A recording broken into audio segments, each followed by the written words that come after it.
Hello everyone, so here I come up with another super cool lesson on daily use sentences. You know why this lesson is so important? Because there are so many good sentences, so many good words जो आपने शायद नहीं सुने होंगे. You won't believe me, right? Please stick till then, you will see for yourself. Now I would like to take you 30 seconds to tell you कि live sessions क्यों important होते हैं. We had a live session yesterday on 15th May 2021 जो कि एक बहुत important live session था because कल हमारे चैनल जो लेटर बेटर है वो फर्स्ट ईयर उसका कंप्लीट हो चुका है. We celebrated the first anniversary of our channel letter better. अगर आपने वो सेशन मिस कर दिया है then do check out in the playlist. There were only 30 people who join the live session. Please मैं चाहती हूँ कि आप ज़्यादा से ज़्यादा ज्वाइन करें ताकि हम इंटरेक्शन कर पाएँ. I want to know you all people. So please जिन्होंने ज्वाइन नहीं किया है वो थर्ड लाइव सेशन में प्लीज़ ज्वाइन कीजिए. I want to know more about you. Okay, so now let's get started with the lesson. जो पहला daily use sentence में डील करने वाली हूँ वो स्टमक से रिलेटेड है. सो जब हम बोलते हैं ना कि हमारा पेट निकल गया है या उसका पेट निकल गया है या तुम्हारी तोन बाहर आ गई है, सो तोन के लिए भी एक प्रॉपर वर्ड होता है, पेट निकलने के लिए भी एक वर्ड होता है. सो ये जो सेंटेंसेस है वो डे टू डे लाइफ में हम यूज़ करते ही रहते हैं और इसके लिए बहुत सारे फ्रेजेस होते हैं. सो मैं आपको आसान से लेकर टफ फ्रेजेस भी बताऊंगी. मतलब मैं आपको सिंपल इंग्लिश में भी बताऊंगी और एडवांस इंग्लिश में बताऊंगी. प्लीज़ आप ध्यान से सुनिएगा. सो पहले आपको मैं सिंपल वे में बताती हूँ कि पेट निकलने को क्या बोल सकते हैं आप. ये 3 सेंटेंसेस देखिए और इनके ट्रांसलेशंस. तुम्हारा पेट निकल गया, you have got a stomach. तुम्हारा पेट निकल रहा है, you are getting a stomach. तुम्हारा पेट निकल जाएगा, you will get a stomach. So यहाँ पे जो वर्ब यूज़ हो रहा है निकलने के लिए वो है गेट. अगर आपको वर्ब के फॉर्म अच्छे से पता है तो आप किसी भी तरीके के पास्ट प्रेजेंट फ्यूचर में गेट से लेकर सेंटेंस बना सकते हैं पेट निकलने से रिलेटेड. होप ये आपको समझ में आ गया होगा. अब हम गेट की जगह डेवलप भी लगा सकते हैं. सो डेवलप का भी यूज़ करके आप जो है सेंटेंस को बोल सकते हैं. आपको कुछ नहीं करना है, इस गेट की जगह आपको डेवलप यूज़ करना है, बाकी सारा सेम रहेगा. आप सेंटेंसेस देख सकते हैं. You are developing a stomach, you have developed a stomach, you will develop a stomach. इन दोनों में से आपको जो भी सूटेबल लगता है आप वो यूज़ कर सकते हैं. अब थर्ड इंपॉर्टेंट और इंटरेस्टिंग सा फ्रेज बताती हूँ आपको मैं. Your stomach is sticking out. अब मैं आपको बताती हूँ स्टिक आउट का मतलब क्या होता है. स्टिक आउट मतलब बाहर निकालना. जैसे आपने सुना भी होगा जब हम बोलते हैं ना अपनी जीभ बाहर निकालो, सो उसी से आया है स्टिक आउट स्टमक. अब मैं तो आपको बोलूँगी कि आप सीधा गेट का ही यूज़ करें. ये बहुत आसान है और आपको जो है बोलने में भी आसानी होगी. तो इन तीनों में से किसी भी फ्रेज़ का यूज़ कर सकते हैं आप. अब मैं आपको बताती हूँ कि तोंद को क्या बोलते हैं. तोंद के लिए कुछ अच्छे वर्ड्स हैं जो मैं आपको बताती हूँ. आपकी वोकेबलरी भी इससे इन्हेंस होगी. तोंद को आप सिंपली स्टमक बोल सकते हैं. तुम्हारी बड़ी तोंद है तो आप बोल सकते हो you have a big stomach. पर एडवांस वोकेबलरी में तोंद को बोला जाता है पाउंच, या आप कहीं कहीं सुनेंगे पॉट बेली. सो पॉट बेली, पाउंच, स्टमक, ये तीनों वर्ड को रिप्लेस कर सकते हैं आप तोंद के लिए. अब मैं आपको बताती हूँ कि इस पाउंच को आप किसी इंसान को डिस्क्राइब करने के लिए कैसे बोल सकते हैं. सपोज आप अपने अंकल के बारे में बोल रहे हैं कि मेरे अंकल जो है मिडिल एज के मैन हैं और उनका पेट निकला हुआ है, तो आप बोलोगे my uncle is a paunchy middle aged man. या आप अपने नेबर को बोल सकते हो. अगर आपका नेबर का पेट वैसा है तो आप बोल सकते हो my neighbour is a paunchy middle aged man. Middle age का मतलब होता है बीच का एज, ना ज़्यादा यंग ना ज़्यादा बूढ़ा. सो होप आपको समझ में आ गया होगा. किसी इंसान को डिस्क्राइब करने के लिए भी आप यूज़ कर सकते हो पाउंची इस वर्ड का यूज़ करके. अब आप पॉट बेली का भी यूज़ कर सकते हो किसी को डिस्क्राइब करने के लिए. सपोज आपको बोलना है कि वहाँ देखो, वहाँ पे ऐसा इंसान बैठा है जिसका पेट निकला हुआ है, तो आप बोल सकते हो there is a pot bellied man sitting over there. So pot bellied man, pot bellied women, इस तरीके से आप जो है किसी भी मैन, विमेन, गर्ल, बॉय को डिस्क्राइब करने के लिए यूज़ कर सकते हो. And this paunch or pot belly problem is not only common in old age people, but we youngsters are also getting stomach because you know हमारी जो lifestyle है वो बहुत worse हो चुकी है and we eat a lot of junk foods. That's why we develop stomach. So आप 2-3 बार बोल कर देखिए कि I'm getting stomach, I need to work out, I need to lose my calories. So इस तरीके के sentence बोलिए, फिर आपके ये मुंह पे आ जाएगा. And of course अगर आप healthy हैं, you don't have stomach, तो आप जो है किसी और के लिए बोल सकते हैं. सो आई एम श्योर कि आपके डाउट्स क्लियर हो गए होंगे अब. और अगर आपको इससे रिलेटेड कोई बात बोलनी है तो आप इजीली इंग्लिश में बोल पाएंगे. अब हम चलते हैं सेकेंड सेंटेंस की तरफ. Second sentence is in pair, भाव खाना एंड भाव देना. सो पहले हम भाव खाना देखते हैं. भाव खाना को आप बोलोगे डोंट बी सो एरोगेंट, या आप बोल सकते हो डोंट एक्ट सो प्राइसी. सी आप डायरेक्टली हिंदी टू इंग्लिश कभी ट्रांसलेट मत किया कीजिए, नहीं तो आपको बहुत डिफ़िकल्टी होगी और आपको फ्लुएंसी नहीं आएगी। इसलिए कोशिश कीजिए कि जो मीनिंग आपको सिमिलर लगता है वैसा बोलने की कोशिश कीजिए। जैसे अगर आपको बोलना है कि वो बहुत भाव खाती है तो आप बोल सकते हैं शी एक्ट्स सो प्राइजी और शी इज़ सो एरोगेंट। भाव मत दिखाओ ज़्यादा, डोंट शो एरोगेंस। तो इस तरीके से आप जो है बोल सकते हैं। अब नेक्स्ट देखते हैं भाव देना। सो भाव देने का मतलब होता है किसी को इंपॉर्टेंस देना है, महत्व देना।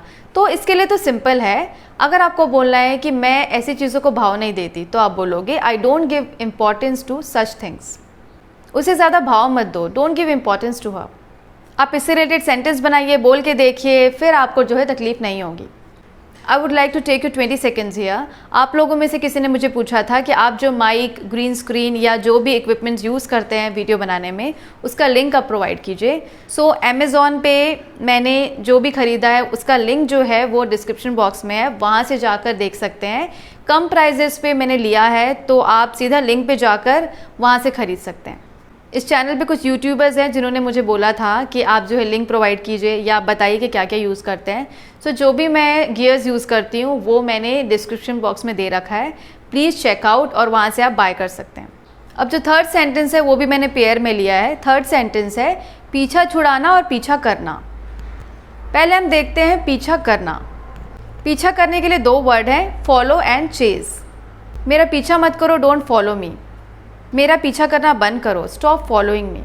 The police chase the thief for 1 hour. Police ने चोर का 1 घंटे तक पीछा किया।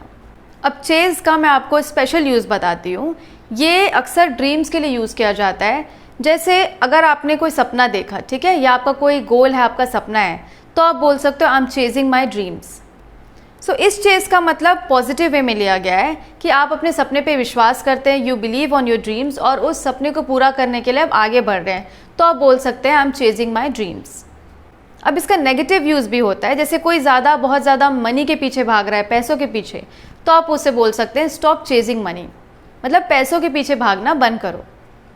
सो सेंटेंस कैसा है वो आपको समझना पड़ेगा, उस हिसाब से इस चेज़ या फॉलो वर्ड का यूज़ करना पड़ेगा। आप बोलिए, बार बार सेंटेंस बना के देखिए, हो सकता है तो कमेंट कीजिए कमेंट सेक्शन में, फिर जो है आपको क्लैरिटी आ जाएगी। So I guess it's clear to you. Now let's move on to the next sentence. अब हम देखते हैं पीछा छुड़ाने को क्या बोलते हैं। इसको बोलते हैं गेट रिड ऑफ। मैं उससे पीछा नहीं छुड़ा सकती, I can't get rid of her. उससे पीछा छुड़ाना मुश्किल है, it's tough to get rid of her. मैं उससे पीछा कैसे छुड़ाऊँ, how do I get rid of her. मैंने उससे पीछा छुड़ाया, I got rid of her. तो इस तरीके से आप जो है प्रेजेंट पास्ट के हिसाब से वर्ब फॉर्म बदलकर ये सेंटेंस बोल सकते हैं। या अगर आपको बोलना है मेरा पीछा छोड़ो, तो आप ऐसा भी बोल सकते हैं स्टॉप चेजिंग मी और stop following me. So I hope पीछा करना, पीछा छुड़ाना, इसका आपको इंग्लिश में ट्रांसलेशन समझ में आ चुका है। नेक्स्ट सेंटेंस है तुम्हारी जितनी तारीफ़ करो उतना कम है, इसकी जितनी तारीफ़ करो उतना कम है। सो इसके लिए आप बोल सकते हैं words fall short to praise you और words fall short to compliment you.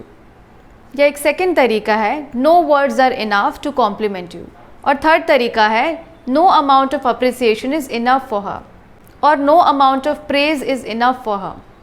मतलब कितना भी तारीफ़ कर लो वो कम है उसके लिए। इन तीनों में से जो भी आपको सूटेबल लगे, जिसमें आप कंफर्टेबल हों, वो आप यूज़ कर सकते हैं। अब हम चलते हैं लास्ट सेंटेंस की तरफ, जो रिलेटेड है नाक कटाने या नाक बचाने से रिलेटेड।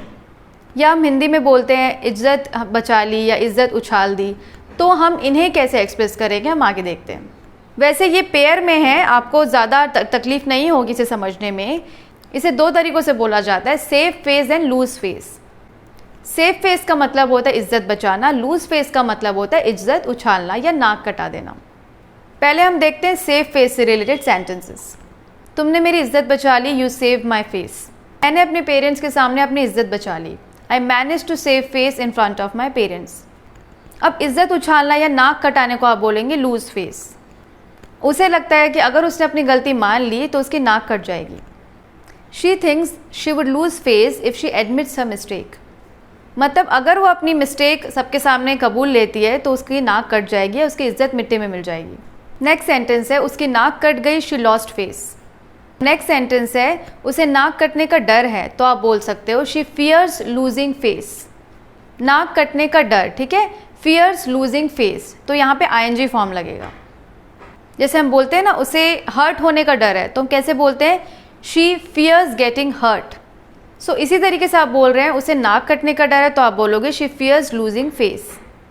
अब हिंदी मूवीज़ में अब अक्सर सुनने को मिलता है कि तुमने मेरी इज्जत मिट्टी में मिला दी, या जो है मूवीज़ से बाहर की दुनिया में भी लोग ऐसी बातें बोलते हैं। सो आप इसे बोल सकते हैं, you stained my reputation, you stained my honour. So stain का मतलब होता है दाग, ठीक है। तो तुमने मेरी रेपुटेशन, मेरी इज्जत पे दाग लगा दिया या मिट्टी में मिला दिया, तो आप बोल सकते हैं you stain my reputation, you stain my honour. या तुमने मेरा नाम मिट्टी में मिला दिया, तो you stain my name. So इससे रिलेटेड जैसे भी बातें हम इंग्लिश में बोलते हैं वो मैंने आपको बता दिया है। होप आपको ये सारी चीज़ें क्लियर होंगी। मैंने आज 5 important daily use sentences deal किए हैं।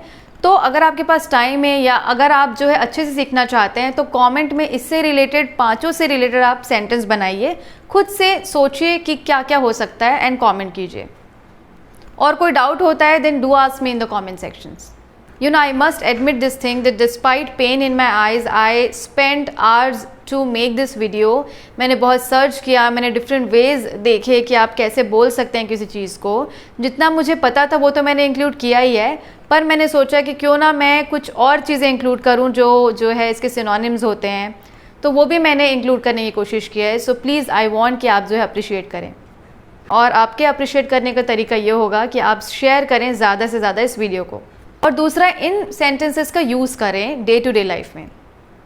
सो here we come to the end of the lesson. और अगर आप हमारे चैनल पे नए हैं then do subscribe our channel for more such lessons, and please don't forget to press the bell icon, क्योंकि अगर आप बेल आइकन नहीं दबाते तो आपको नोटिफिकेशंस नहीं मिलेंगे। If you are on Instagram then do follow our page letterbetter01। Please like, share and comment to show your love and support. Stay safe, stay healthy, stay happy till we meet next time with a new and interesting lesson. Thank you so much.